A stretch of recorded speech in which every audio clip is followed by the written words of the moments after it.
Бәріңізге қайырлы күн, YouTube арнамның көрермендері. Бүгін өте дәмді, жұмсақ нан дайындаймыз. Ең алдымен ыдысымызға жылы су, тұз және де аштығымызды салып араластырып аламыз.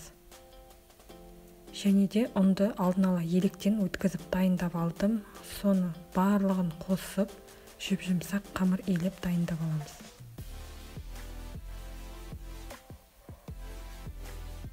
Түйіршік қалмайтындай етіп жақсылап илеп дайындап болған соң үстіне сұйық майымызды құйып, тағы да жүп-жұмсақ етіп илейміз.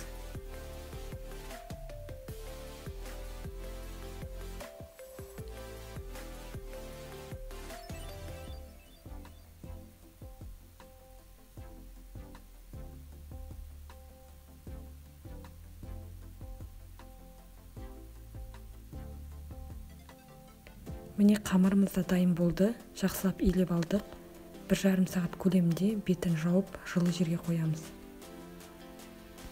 Қамырымыз жақсылап ісініп дайын болған соң, қалыпты алып, ішін жақсылап майлап, қамырымызды қалыпқа орналастырып аламыз.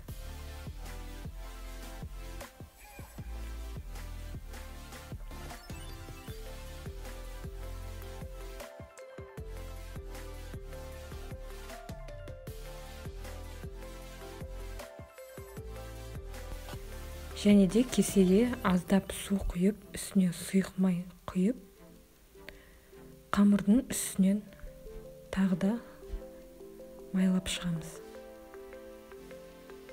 Және де бетін жауып, жарты сағатқа тындырып қоямыз.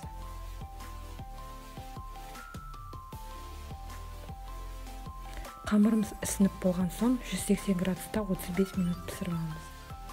Міне нан да дайын болды. Өте жұмсақ, үлпілдек, дәмді болып шықты.